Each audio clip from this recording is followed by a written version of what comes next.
Investigators pull nearly 500 pounds of undetonated dynamite out of the north wing of the Bath Consolidated School. It's wired. It's armed. It never fired.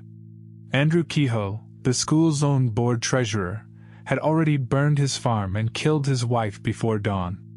Then he detonated half the schoolhouse, killing dozens of children in an instant. But this leftover explosive was enough to kill everyone left standing. Why did half his plan fail, and the other half succeed? May 18, 1927. Bath Township, Michigan, just north of Lansing. It's a farming community, quiet, a few hundred people. At 8:45 that morning, nearly 200 children are settling into class at the Bath Consolidated School, a brick building most of the town takes pride in. Then the north wing drops. Not a slow collapse. The walls fold in on themselves in a single violent second, and a column of dust and debris rises over the schoolyard. Parents working nearby fields hear it and start running.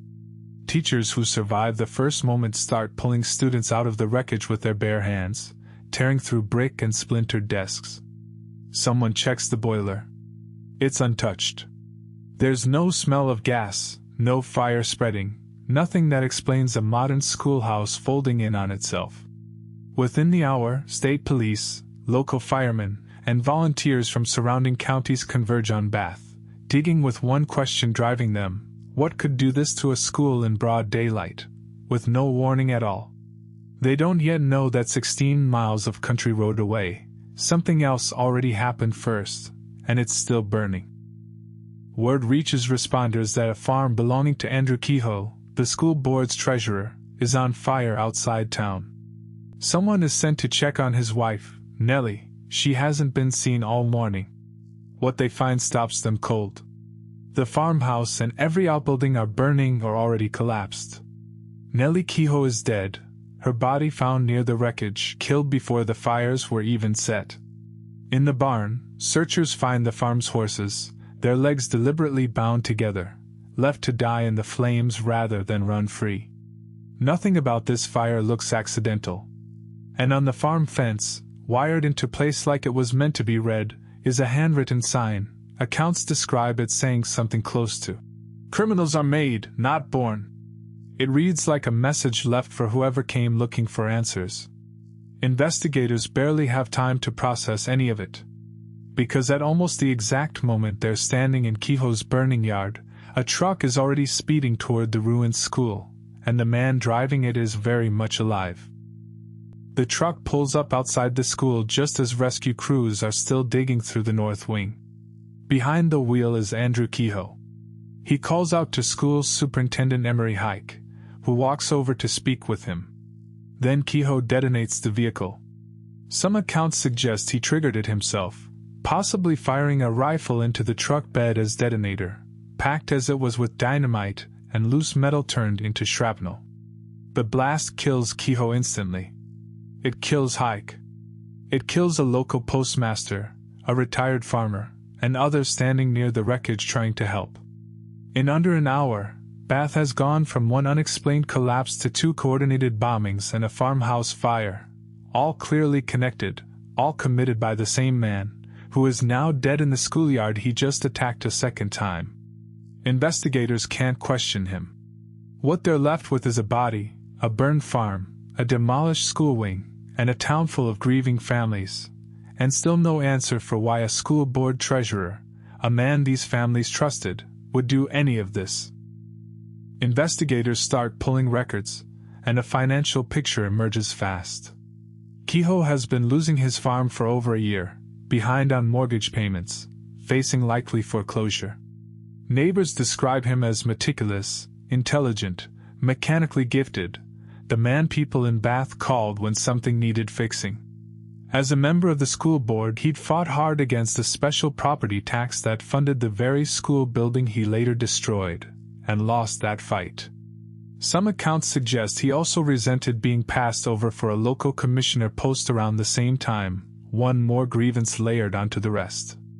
As school board treasurer, and as the district's part-time maintenance man, he had a legitimate reason to be inside the building alone, for months, after hours. That access explains motive and opportunity both. What it doesn't explain is method. How one farmer with no demolition training could rig an entire schoolhouse to explode without a single teacher, janitor, or student ever noticing. To answer that, investigators have to go back into what's left of the walls. Searchers move deeper into the collapsed north wing, then into the parts of the building still standing. What they find changes the entire scale of the story. Wiring runs through the walls and crawl spaces on the south side of the school too, connected to hundreds of pounds of dynamite and pyritol. An incendiary explosive Kehoe likely had access to through ordinary farm supply channels, used at the time for clearing tree stumps. It's the same detonating circuit as the wing that already blew. It never fired.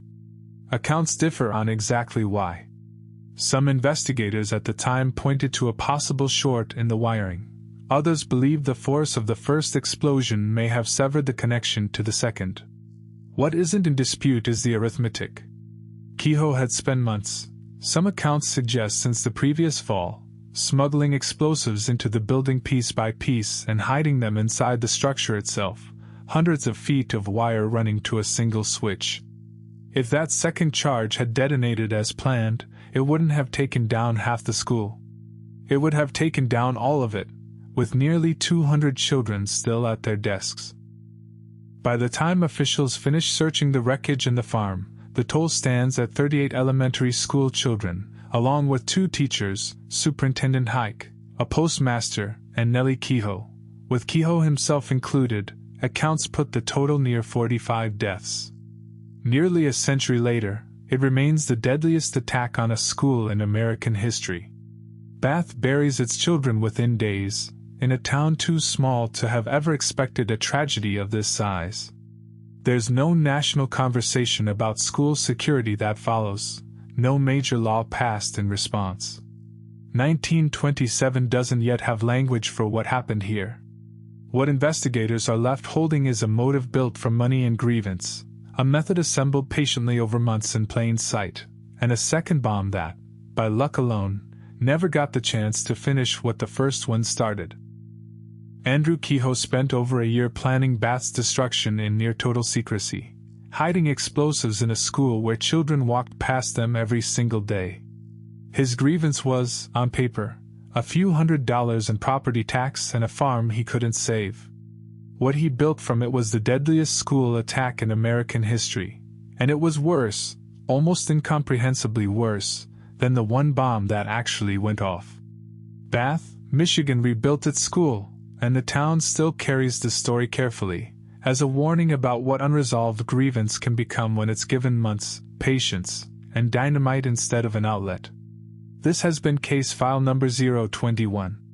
The file on Andrew Kehoe and the Bath school disaster is now closed. The next case file is already open. Subscribe so you don't miss it.